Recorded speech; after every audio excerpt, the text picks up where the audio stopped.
Okay, welcome. Today is our Relax into Health, Wealth, and Happiness meeting, and it's nice to have you here. So, as usual, we'll start with the intention. So, and as usual, the intention here is in the title. So it's to relax into health, wealth, and happiness. So that means that, well, I guess I need to elaborate a little bit. So um, there's two aspects to this. One is the relaxed part,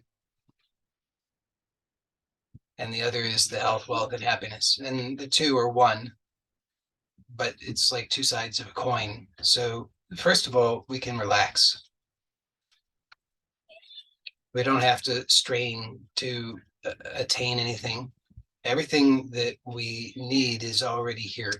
It already exists in nature. We are one with that. And so truly we can rest and relax and trust and allow for that to express and come forward. Most of the time in this life, we've been trained to do something different than that, right? We've been trained to strain and strive and try and create something. And that's not necessarily bad, but it's different than what we're doing here. So what we're doing here is relaxing. And if it seems appropriate and I can recall and I remember to do so, I may elaborate a little bit on how to relax because sometimes that's helpful. But let's also look at the bit about health, wealth, and happiness. So when we relax deeply, then there is a possibility that what may become apparent is our formless nature.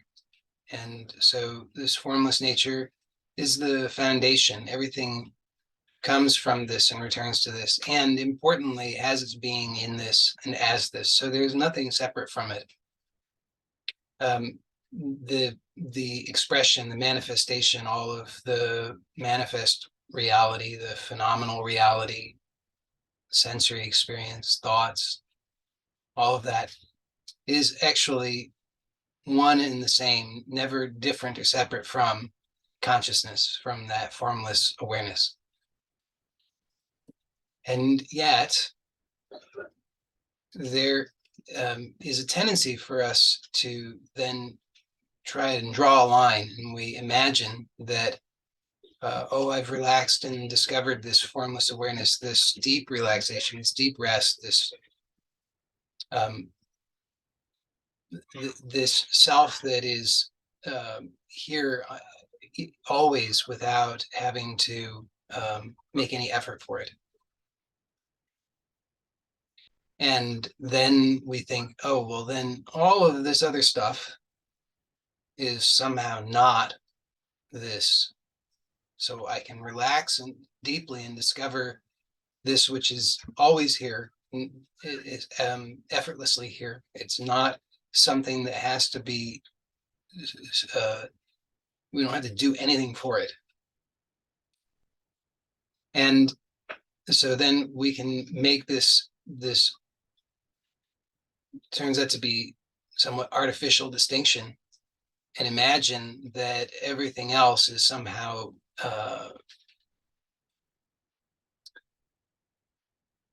not this. And so then what can happen is we can fall into this thing of, well, all that health, wealth, and happiness, that just requires striving. And so let's forget about it. The problem is that we keep finding ourselves again in this phenomenal reality. So you can rest deeply and you can know yourself as this formless awareness, this pure consciousness, the eternal, unbound self, whatever we want to, whatever words we want to use. And there's no problem here. So it's delightful, it's blissful, it's wonderful. It's it's what makes deep sleep so restful and restorative, because we touch upon that. The difference is that in deep sleep we touch upon it, but in an unconscious way, without the recognition. But here, in this moment, what's possible is that we can rest deeply and recognize that same profound restorative essence that we discover in deep sleep, but consciously. So we know I am this, without having to have the thought. It's just recognized. But again, we find ourselves in this phenomenal reality. So turns out, and this was a mistake I made. I thought, look, here there's no problem. And so if I just remain here, if I just remain in this deep rest, then all the problems will go away. But it turns out, at least in my experience, that every time that I would then find myself in this phenomenal reality again, same problems more or less were here. And so I found the ability to get relief, which was very, very important. But there was still a frustration, to put it mildly, because I knew that all of this that was appearing was couldn't be anything that could actually have any effect on me, because I knew that I am that unbound pure consciousness. So how could anything have any how could anything harm me? So this was apparent, and yet so much frustration, so much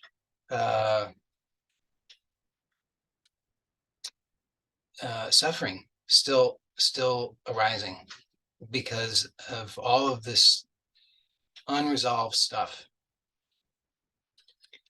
And so it took a long time, really, for me to realize that what I was making some assumptions that turned out not to be good assumptions.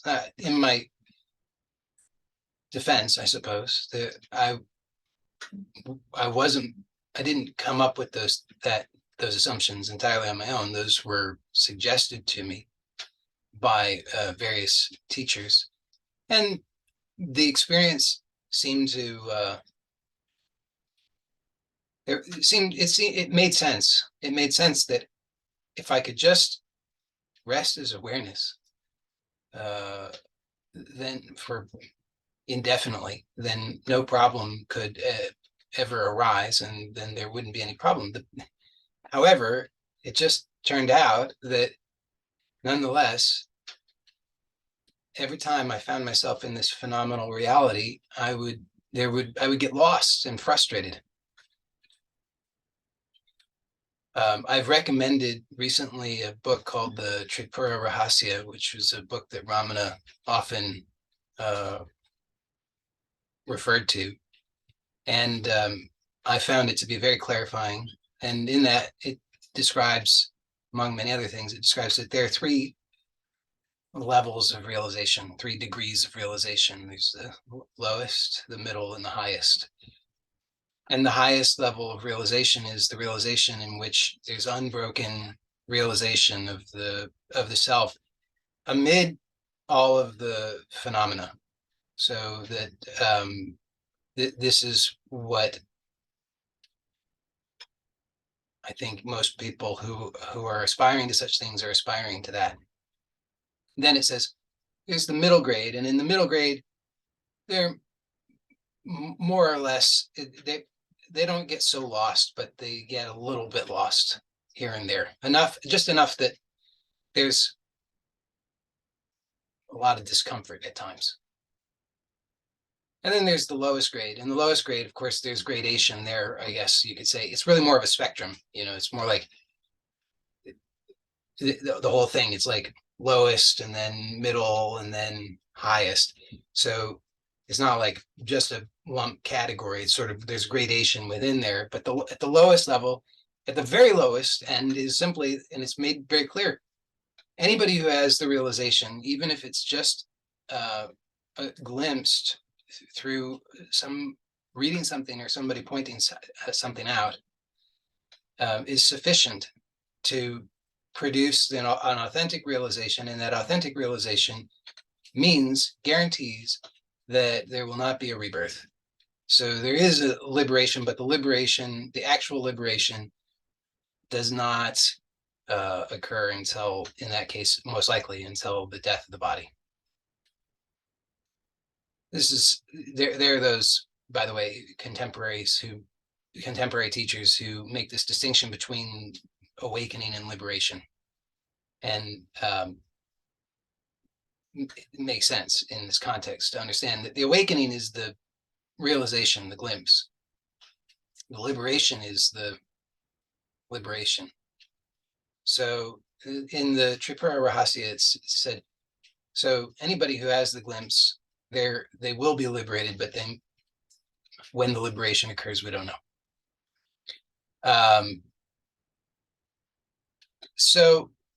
But then it could be anywhere along a spectrum there. So there could be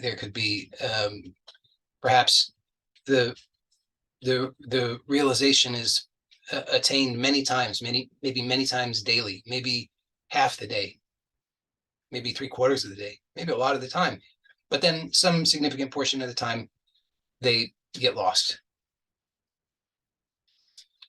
So this is the problem is that there's a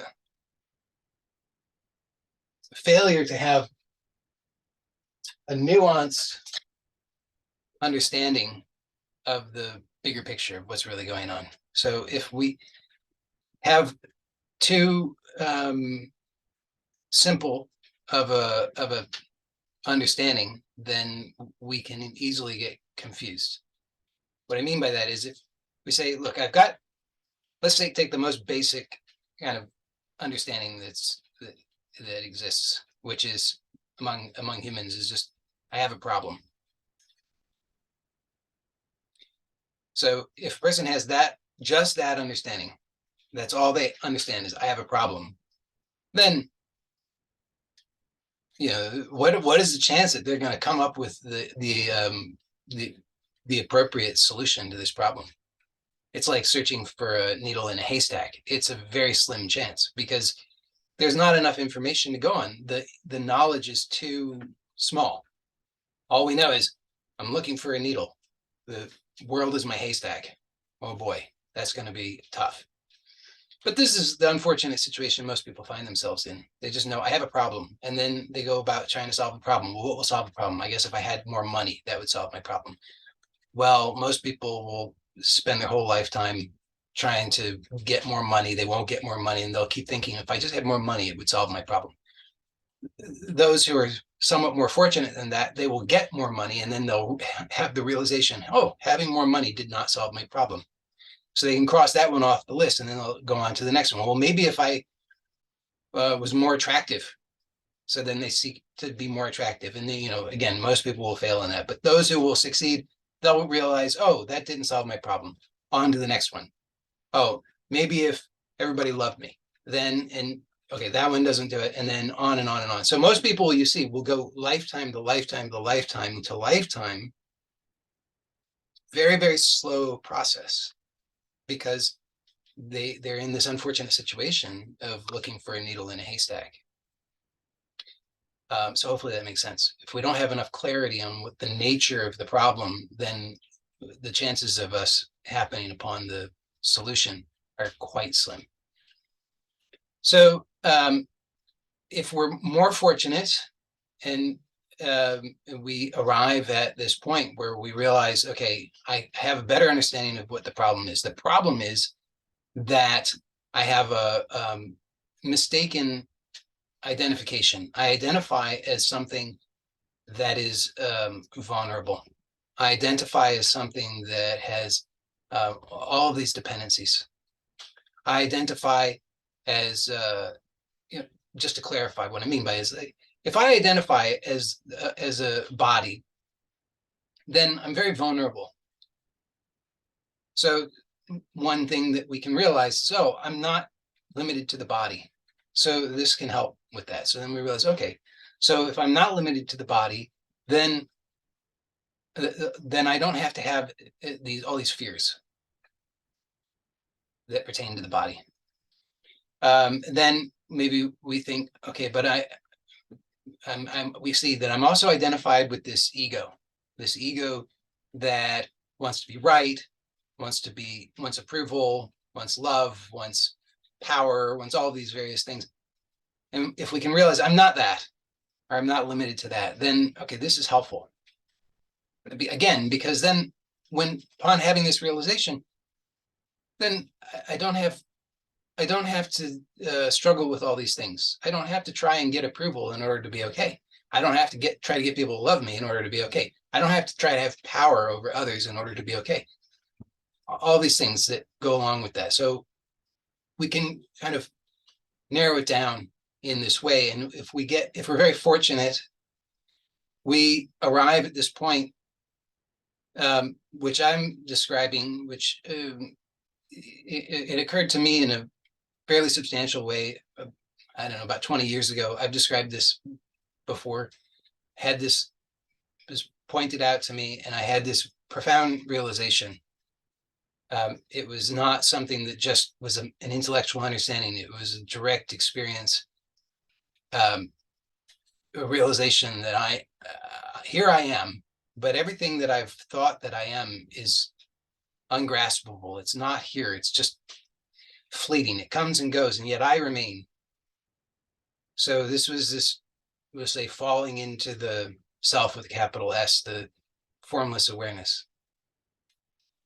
This is very, very auspicious, as they say. It's a very wonderful thing. It's very, very important. But because this, as I say, this is the foundation. But then the problem still is getting lost.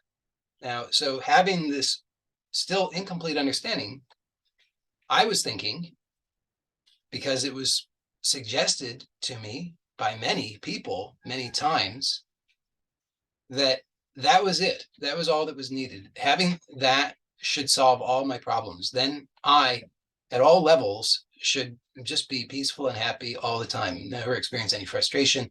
Oh, and probably also experience perfect health and abundance. Like Maharishi Mahesh Yogi had apparently great wealth, golden domes and things like that. So I had this notion that was how it was. You just have this realization and everything's going to be really primo. That was not my experience. And so it was very confusing, very, very confusing. And so that's why I'm pointing out that it turns out that was just incomplete understanding. The Tripura Rahasya, again, makes this clear. It says, look, there's these three grades of realization. They're all equal in terms of what's realized, but the degree of the realization is different. And so the realization does not necessarily produce the liberation instantaneously in all cases. So it turns out what's wanted is not merely the realization, yes, realization, but also the liberation. Liberation, we could understand in a variety of ways. Sometimes we think of it like being liberated from bondage. But what about instead, here's a different way of looking at it. What about the liberation of the self to express at all levels? The freedom of the authentic self, you truly, to express at all levels, uninhibited. So this is what the relax into health, wealth, and happiness is pointing to, is both the realization of the self and the liberation of the self to express at all levels. So what is it that inhibits the expression of the self at all levels? And part of it is ignorance. Maybe the entirety of it is ignorance, but certainly part of it is ignorance. And so part of the ignorance is, as I've been pointing out, a misunderstanding of the nature of reality, the nature of the self, and who I am, what I'm doing, what this is all about. Because at each step, there's a tendency to identify as something and to reject something else. And so that's why I'm pointing out that this realization of the self, capital S, unbound, formless awareness, foundation of all that is, that from which everything emerges and into which everything returns. That realization is essential, and yet it's not complete. Because there's still then an identification as that and a rejection of something that's perceived as being other than that.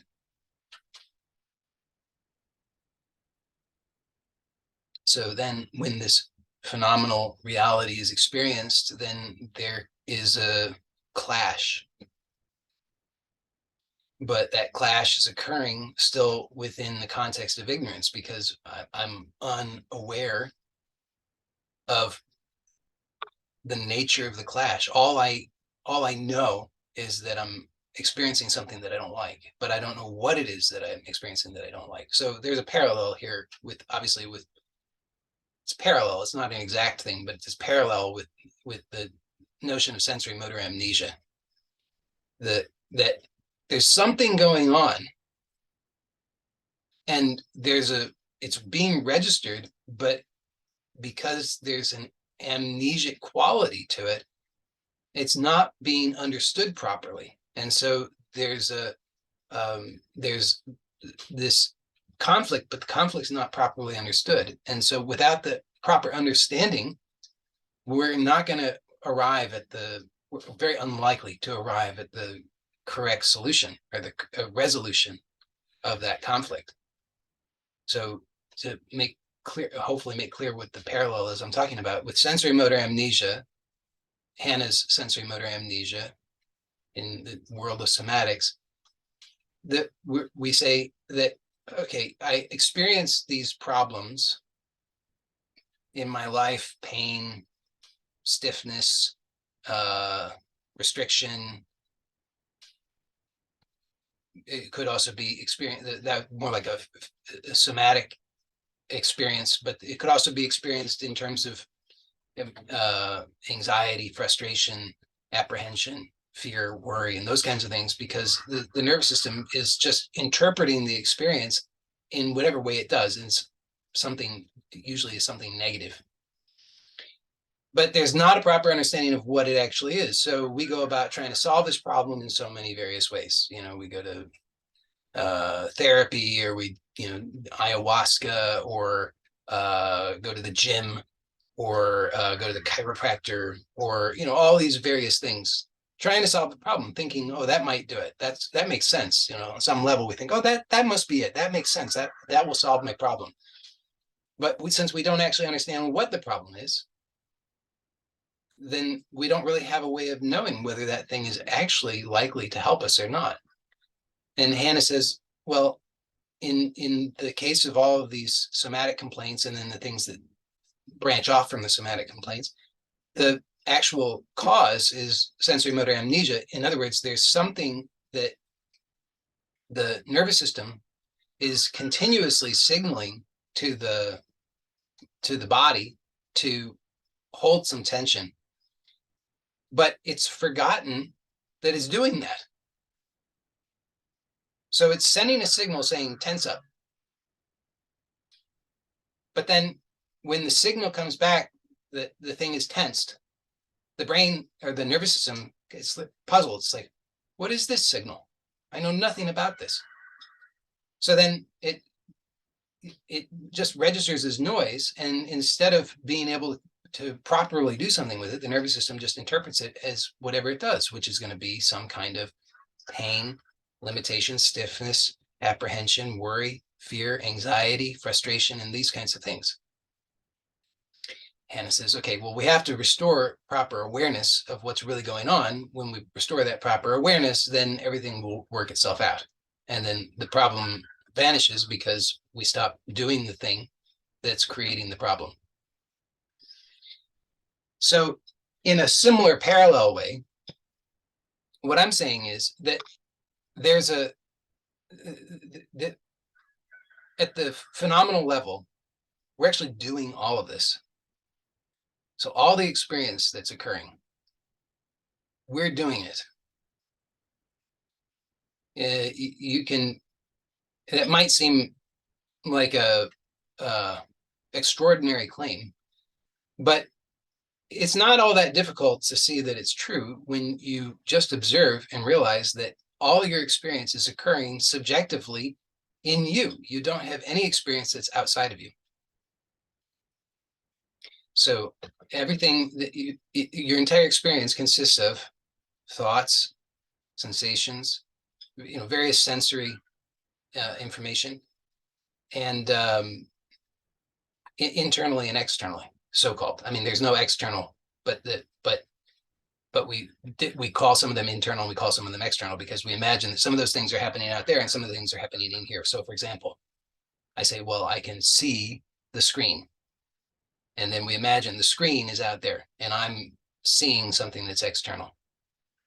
But then if you close your eyes, you see whatever you see, like when you're dreaming, for example, you see things, your eyes are closed, but you're seeing things. So we would differentiate and say, just for the sake of being able to speak about these things, we would say there's external and internal vision, but the seeing itself is actually happening subjectively in you, regardless of whether we say that it's something outside or inside. So the seeing of the screen out there and the seeing of the dream inside is the same subjective seeing. The process is a subjective process happening here in you. It's the seeing of the screen is not happening out there. The seeing of the screen is happening here. I hope that makes sense. So everything is like that. It's only an idea that there's something out there, but actually everything is just happening here subjectively.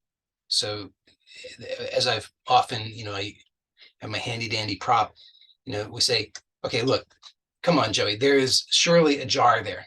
And, Joey, go ahead and smash the jar against your head and prove that it's not out there. It will hurt you, won't it?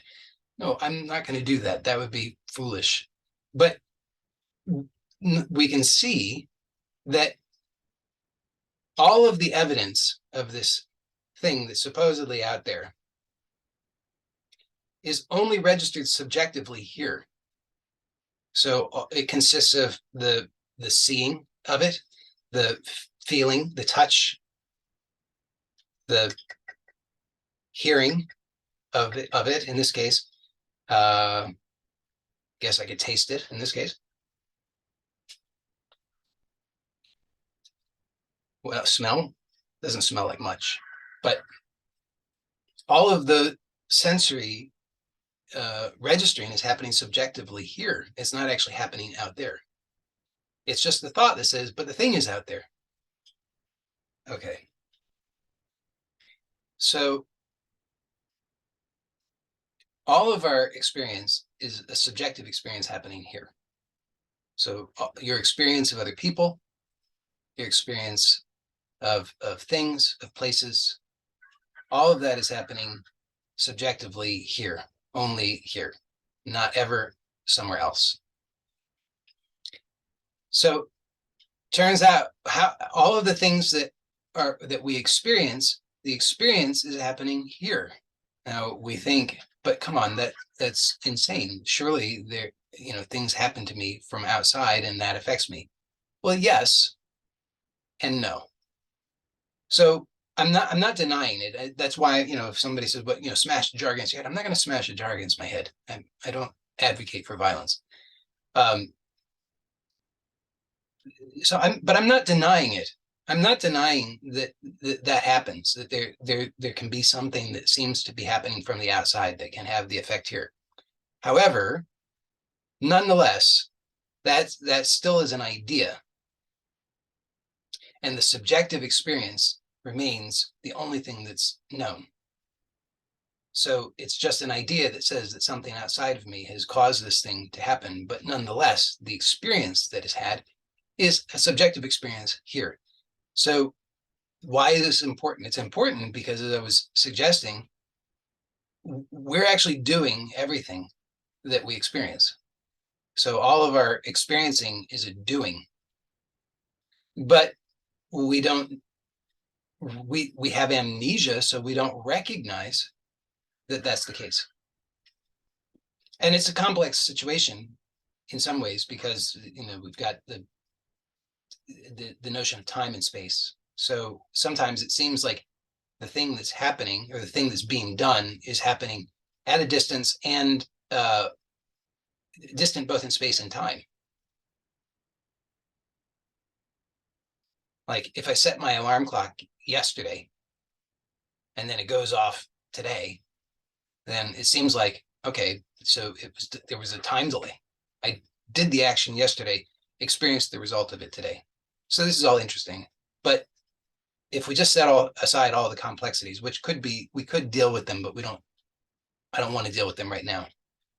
It's not necessary. We can just see that nonetheless, the subjective experience is all that we actually know. Then that's one part of it. And the other part of it is that how does it come to be? How does that subjective experience come to be? And we have to admit, if we really look at it sincerely, that somehow something is doing it. And what's doing it? Well, it has to be me. So I'm doing and experiencing the experience, and that's all that I know. Now, this is very good news because it means that I am not at the effect of something or someone else. I don't have to wait around for something or someone else to change.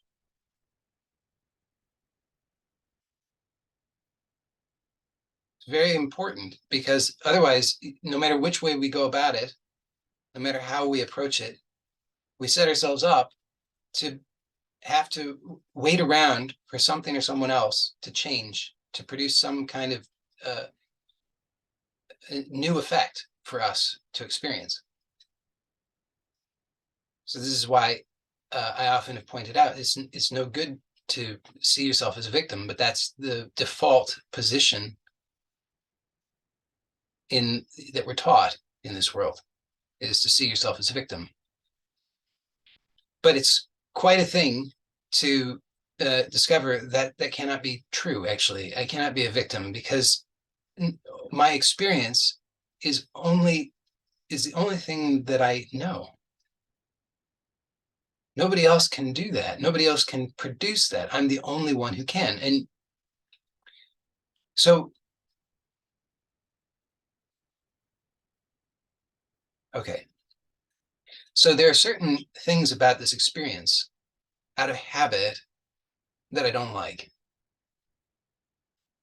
So you can notice that there are certain things about your experience out of habit that you don't like. They're repetitive things that are familiar, they keep happening over and over and over and over and over and over and over and over. And there's a natural law, which is that the more that something repeats, the more real it seems. So some of these things they've been repeating for so long.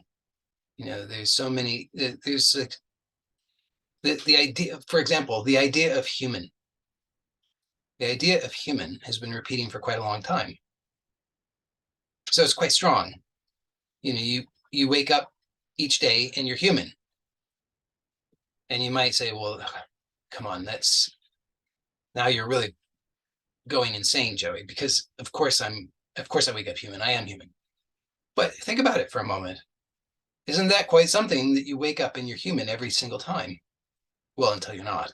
But is if for as long as you can remember, you've been waking up and you've been human each time. Well, unless you haven't been, but you would be an exceptional case. Most of us wake up and we're human each time. But isn't that interesting? I think it's quite interesting. And it's repetition. So you've done it. You've practiced it quite a lot, but you were not the first one to practice it. Your parents practiced it, and their parents practiced it, and their parents practiced it, and their parents practiced it, going back quite a ways. It's going back very, very long time that people have been practicing being human. So there's a quite a habit there. The habit is very well established. So it's unlikely that then you're going to wake up tomorrow and you're going to be a dog because you haven't practiced that. Now, if you really wanted to, you could, but I wouldn't recommend it because being human actually has quite a few advantages over being a dog. If you've not contemplated that, then perhaps it would be worth doing, because sometimes people curse certain things. They curse being human. They curse their lives. They curse their condition. They curse things, and wrongly imagine that something else might be better. But that's a mistake, because it's really quite something. It's quite a gift. It's remarkable to be human, and it's not a small thing. Again, it's taken a lot of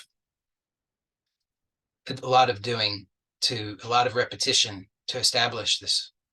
And it's not for nothing. It's because to be established in the habit of being human gives you enormous advantages in terms of what you actually want.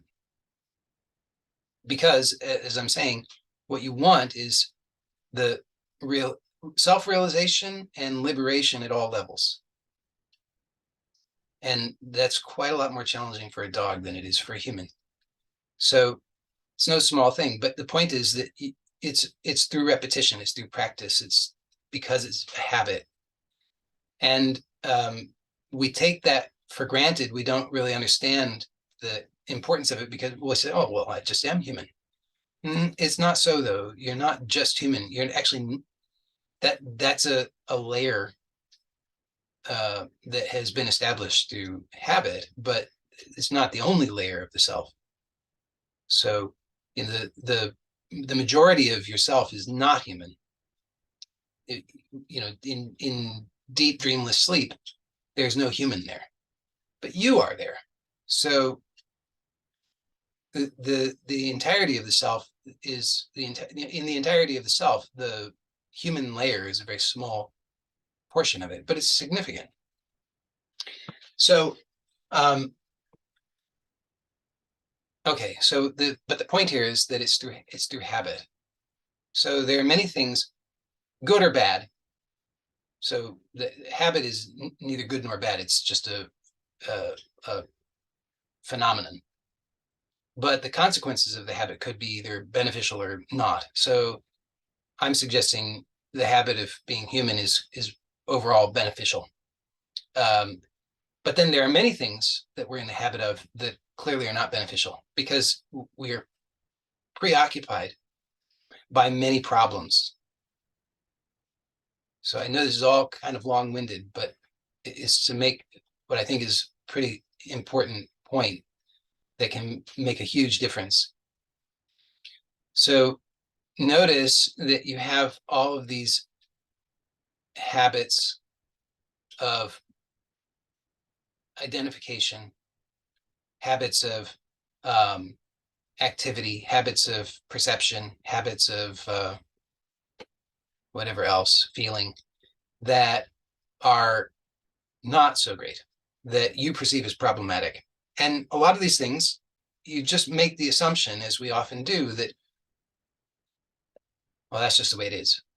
Or I wish that it was different, but I don't know how to make it different. It will just be like that because of whatever, because that's how it's always been in my life, or because that's not only how it's always been in my life, but that's how it was in my parents' lives and their parents' lives, or that's how it is for humans, or that's what it is for fill in the blank. But again, just see, it's a habit. It's a habit of belief, perception, etc. And so has a strength because it's been repeated.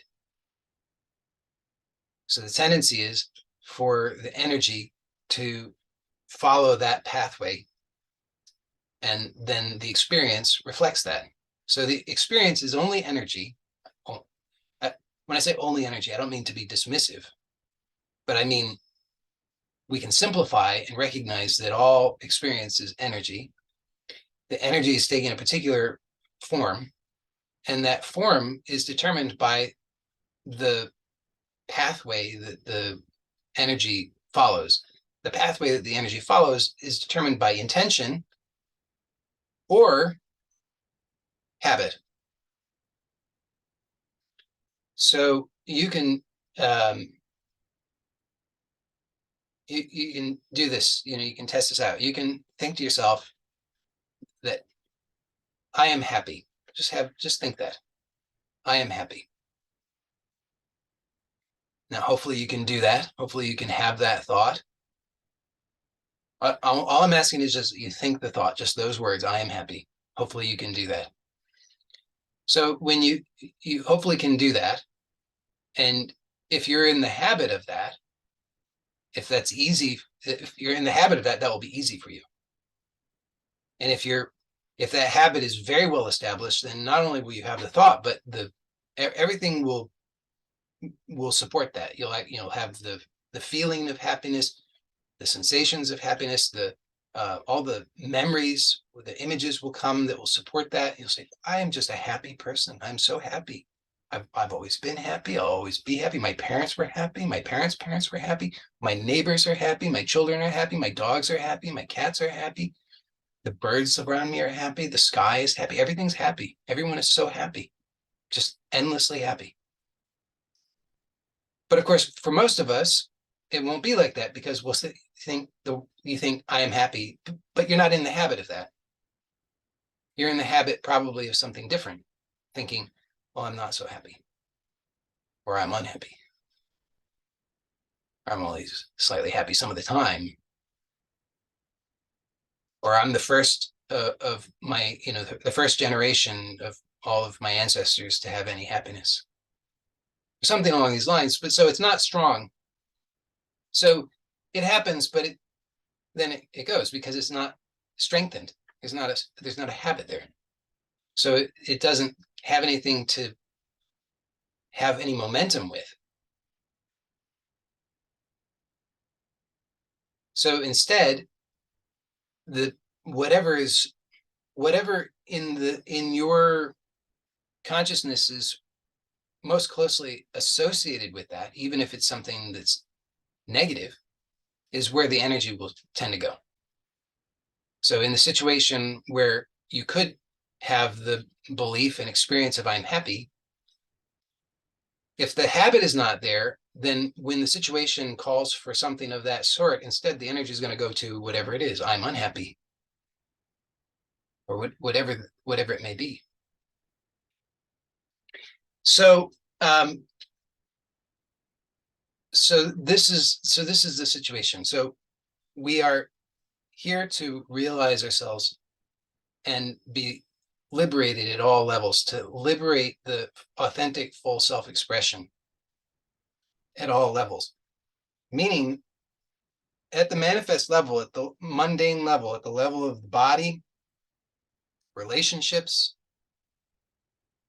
the whole thing. We're here to have that realization and to liberate the authentic self-expression, even at that level. And in order to do so, we need to have the proper understanding. We need to have the proper knowledge, because without that, like I was saying, we're like searching for a needle in the haystack. It's going to be a long, long, long search in that case. So it's very helpful to be able to have the proper understanding, the proper knowledge, and then to put it into action. So what I'm suggesting is that it'll be a bit repetitive, I guess, what I'm going to say a similar thing, but I'm suggesting that the purpose of your life is to know yourself at all levels. So there's one level, we can simplify things a bit and just say at one level, the self, we'll say with a capital S to differentiate it, is universal. It is the pure consciousness, which is that from which everything emerges and that into which everything returns. And by the way, that is, everything is always that. Couldn't be, if you think about that for a second, if everything emerges from it and everything returns to it, what else could everything be other than that? So that is the ground of being. So to be truly fulfilled, we have to know ourselves as that. However, I'm also suggesting that that in and of itself will not be fully satisfying, because it turns out, surprisingly, strangely, maybe to some of us, that we're actually also here to know ourselves at the level of the differentiated, individuated self. In other words, to bring that pure light of consciousness, that pure light which is well, it's undifferentiated and formless, but nonetheless that it turns out it wants to know itself, and it wants to know itself in expression. And there is an authentic individuated expression, and there are inauthentic individuated expressions. So you can't know yourself by comparing yourself to others. You can only know yourself in the individuated sense by knowing yourself. And what I mean by that is to know, who are you? What is authentic for you? And it's not that difficult, actually. It seems really difficult and confusing, and if you don't have the proper knowledge and understanding. But when you have the proper knowledge and understanding, it's really quite simple. All you have to do is just notice that you have preferences. And when I say preferences, I mean at a deep level. I'm not talking superficial level, like, do you prefer chocolate or vanilla? That, who cares? I really don't. But at a deep level, you have preferences, and there's such a deep level that you sometimes probably overlook it or dismiss it or trivialize it, but it turns out to be really important. Like, for example, you prefer harmony, probably. Maybe you prefer chaos. I don't know. But probably you prefer harmony. You prefer love. You prefer safety. And like I said, these kinds of things, we can almost trivialize them because we can say, oh, but what does that matter? But I'm saying it matters a great deal. And if you look and see that you haven't actually given your all to that, because you've dismissed it as too trivial. And so you don't actually know what happens when you give your all to it. And I'm suggesting if you give your all to it, you will discover something really delightful, which is that your life becomes more fulfilling, more clearer, rather than being confused so much of the time, rather than being so easily disoriented, rather all of these kinds of commonplace experiences. You can be grounded in an authentic knowledge of yourself, and you can allow for that to emerge and express organically, so that you don't have to try and do something to externally, working really hard to try and figure something out and cobble something together that might be acceptable. Instead, you can start to trust and know that the divine is in you and it is expressing naturally. The same as you didn't have to do anything to cause your body to grow from infancy to childhood to young adulthood and so forth. that is taken care of by nature. And along the way, somehow we lost sight of that, and we started to think, oh, I've got to figure it all out. I've got to cobble it all together. But actually, nature you're never separate from nature. Nature is your authentic self, and nature has everything that's needed in order to express authentically through you and as you. All you have to do is just trust in it. So the process that I'm proposing is, first and foremost, notice that when you get caught up in all of the stresses of thinking you have to figure something out, that you've got all these problems that you got to sort out and all that kind of thing, just relax. Relax really deeply. Just let it all go. And this is important. Then be very aware and allow for an authentic emergence of the self as you are. You don't have to guess about it. You don't have to work hard at it. Just observe, but be conscious, be aware, be present as you allow for the authentic emergence of the self. I'm not saying that there's something like terrifically surprising that you're going to find about yourself. It will be familiar because it's you. You don't have to go searching around for it so much. But what I mean is to notice that when you relax deeply for this one moment, there's no problem. But if there's not a smooth integration into the phenomenal reality, then what happens is all the habits take over. So then we find ourselves right back where we were, same thing happening again. And we scratch our head and we say, well, why is it like this? A second ago, I was able to rest as awareness and everything was great, no problem. But now here, I thought that would solve all my problems, but then here all my problems are again. God, it's so frustrating. And what I'm saying is it's just a lack of proper understanding. And then obviously, if you don't have the proper understanding, you can't apply it. But when we have the right understanding and apply it, we'll get better results. So the proper understanding is that you're here to know yourself at all levels, which means you have to remain present.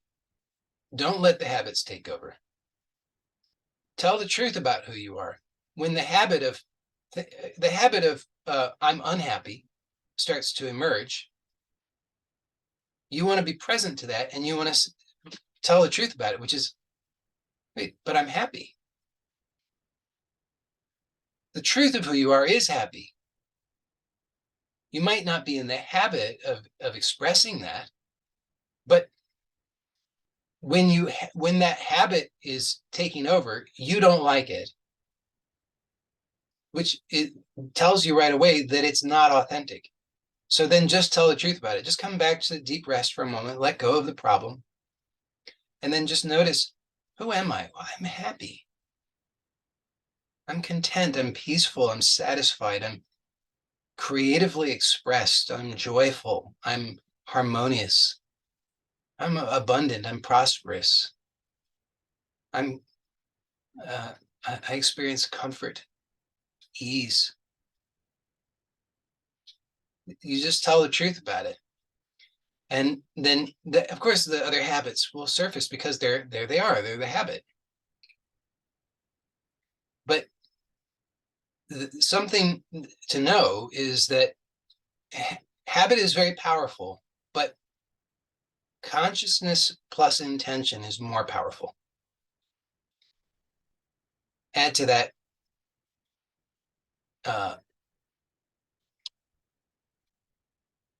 what's the word I'm looking for? Consistency. If you can add consistency, consciousness, and intention, then habit has nothing. It cannot overtake you. Habit is just there in the absence of those things. Again, this parallels Hannah's work in somatics, because if the habit takes over in the somatic world, we can see that we have certain somatic patterns, patterns for how we hold ourselves, the posture, the way we walk, the way we move, the way we speak, the way we chew, the way we reach, the way we read, all of these activities. When we go unconscious, when we just sort of check out, then those habits take over. And that's good, because if they didn't, then we we would be in a lot of trouble. Imagine if you're operating heavy machinery and you're not fully conscious the whole time, which most people are not. They can maintain consciousness for like 5 seconds at a time. No joke. And so if you lose consciousness and and the habit wasn't there to take over, you'd crash the car. That's why, people will say, like, can't, I don't know what happened. I was driving on the freeway and, like 20 minutes have gone by and I wasn't there, but somehow everything's okay because the habit took over. And that's happening all the time. And it's good because, again, if it didn't happen like that, you would crash the car, you would fall down off the edge of the cliff and so forth and so on. But when those habits are not congruent with who we actually deeply know ourselves to be, then there's a misalignment, and we experience that misalignment as suffering. So the really good news is Hannah's demonstrated this in the somatic world, and I'm just saying that this parallel thing applies at a much larger scale.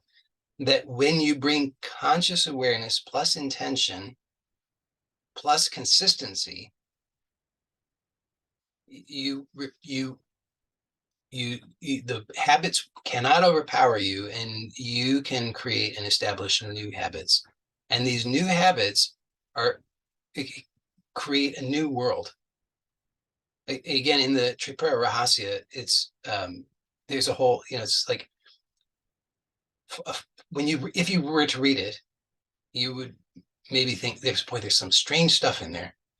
And you have to, when something's really strange in these, it's like it's asking you to pay attention. It's asking you to like question, what is this? What is this? What is the significance of this? This is very strange. So there's a story in there. There's there's something like I can't remember all the details, but there's a prince, and somehow he lost his king's army in when he's going by this hill, and the hill is there's a yogi and the yogi's son, and the yogi's son takes the king's army and brings him into a hill, inside the hill, and so the prince has to go back and try to retrieve the army. He's talking with the yogi's son. He says, what, how can I get my dad's army back? And the yogi's son explains to him. He says, well, I put him inside of the hill. And he said, well, how can you put him inside of a hill? He says, well, because my father is a great yogi. He has many powers, and he taught me to have these powers. And so I wanted to have my own universe. And so I created my own universe inside that hill. And the prince says, this is crazy. What are you talking about? He says, well, I'm just telling you what happened. You want to know where your army is? I put him inside the hill. And because I have a universe inside the hill. And so the prince is intrigued. He's like, oh, okay, if this is true, you've got to show me. So then the yogi brings him inside the hill and shows him the universe inside the hill. And sure enough, he's got an entire universe inside the hill, like an entire universe, the whole shebang, the entire cosmos inside the hill, the billions of galaxies and the whole thing, everything inside the hill. It's got its own domain that's ruled by its own deities and everything. And so this seems all very strange. But actually what's being pointed out is that this is what's happening all the time. This is what's going on inside of you is a universe. And that's the point that I've been making, is that everything that you know is inside of you. We just tell a story that it's all happening out there, but in fact, it's all happening in you. The entire universe that you know is inside of you. And that universe, if you're not happy with it, then the good news is that you don't have to look to somebody else to change it for you, because if you do that, you're going to be waiting a very long time. But instead, you can take command, as is your right to do and your responsibility to do. And you can change that universe. And what I've just described is the way in which to do that. So you have to have the proper understanding, you have to apply it, and you will get the results. Now, of course, it takes some practice, probably, because you have to demonstrate the truth of it to yourself, and then, keep doing that until it becomes really, really clear to you. But I promise you, this is the truth. And so you can indeed relax into health, wealth, and happiness. Use it in that formula. Relax deeply. Then you tell the truth about what your true desire is. Who are you as an individual inside of your universe, inside of your hill? What are the rules? What is right and wrong? What is good and bad? You decide based on what is authentically true for you as you. And you don't have to, again, it's not guesswork. You just look and see authentically, what do I desire? And if you're not clear on that, well, that becomes clearer as you go through the process, because you say, well, what I really want is $1,000,000. And then maybe you manifest $1,000,000, and then maybe you realize, well, wasn't quite right. Okay, but that's okay. So now you're learning, you're getting clearer on what is really true. But the subtler you get, the more on point you are. And that's why I'm saying go to the subtlest, and then just watch as the truth emerges, as the authentic expression emerges, and then just continue to enhance that, so that you, instead of saying, what I really want is $1,000,000, you look, well, what's behind that? What's before that? What do I really want? Well, what I really want is security. I really want to know that everything is okay, that I have all of my needs met, that I'm going to be really, really deeply okay. So, oh, great. So you've discovered at the deeper, subtler level who you are. You are okayness. So you watch as that okayness is emerging, and then you just keep energizing that okayness. You just feel the okayness, you think the okayness, you see the okayness. You don't force it, you just let it organically emerge. You just start to notice, yes, okayness, I am okay. I feel okay. And then what will happen is you'll meet with some resistance. It says, wait a second, hold on, that's crazy. I'm not okay. I've got, I've got debts, and I've got people who are my enemies, and I've got, all these things. I'm not okay. Then, hold on a second. Slow down. Come back again, and just watch as the okayness emerges. I am okay. I am okay. And when the resistance is there, you just let the don't fight the resistance, because if you know what they say, what you resist persists. So don't fight it. Just let it dissolve on its own. You just see that that's not really true. That's just a habit. It's just a habit. I've practiced that habit. My parents practiced that habit. My neighbors practiced that habit. A lot of people practice that habit, but it's not actually authentically true. It doesn't feel good. It's not what I'm here for. When I peer into the future and imagine a life of not okayness, then I don't like that. That's not true. So you just see that, and you just let it go. Just let it dissolve, and you just come back to okayness. I am okay. I am okay. My needs are met. I really do sincerely have everything that I need. And you'll start to see that it really is true. And in this way, bit by bit, slowly but steadily, that authentic self-expression emerges, and you'll see miracles occurring. and choose what it is that you choose to prioritize what's most important for you. And what's most important for you is whatever it is that hurts the most, so whatever. It's like, if it's the whatever, if it's like you have some relationship challenge, that's the thing that just is in your face all the time, then find out what's the authentic truth before that emerges directly from the self. You realize, I'm I I whatever it is, whatever. I mean, it could be so many different things, but let's just say, like, I I am not only am I lovable, I am love. I am unconditional love. When you can discover the truth of that, then you don't need anybody to confirm that for you. You don't need to defend yourself against anything. You just keep letting that express. And again, there'll be resistance. There's habits. So I'm not suggesting that it has to, like, overnight all change. I mean, that could occur, but somewhat unlikely. So slow and steady is the way, and just be consistent. So intention, which is the intention of who you are, the um, consistency, that's really, really important, and consciousness. So you just keep being conscious, noticing all the resistance, and telling the truth that that resistance is just a habit, and it has no power here, because I'm telling the truth about who I really am. I am unconditional love, regardless of what the habits have suggested otherwise. I am unconditional love.